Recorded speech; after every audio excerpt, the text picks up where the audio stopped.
अस्सलाम वालेकुम उस्मान।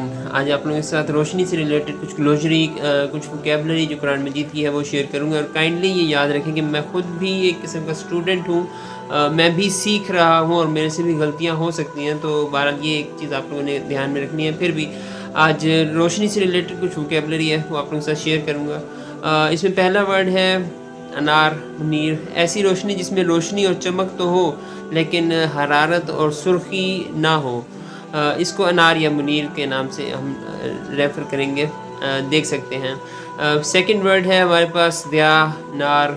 ऐसी रोशनी जिसमें रोशनी का अंसर कम और हरारत और हिद्दत ज़्यादा हो।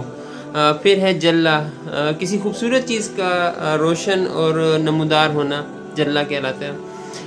फिर है फोर्थ वर्ड वहजा वहज।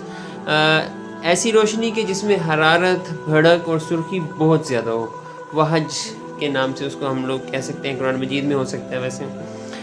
फिर है इशराक अल इशराक अशरक़ा, ये है चाश्त के वक्त की रोशनी और वक्त। फिर है हमारे पास असफरा सफ़र, ये सुबह की रोशनी, नूर का तड़का, चेहरे की जो चमक होती है और रौनक, उसको भी सफ़र असफरा के नाम से देखा गया, वोकेबलरी में मिलेगा कुरान मजीद में। और फिर लास्ट में है हमारे पास अबसरा मुबसिर, ऐसी रोशनी के जिसकी ऐसा रोशन के जिसकी रोशनी में हर चीज़ बआसानी बसहूलत देखी जा सके।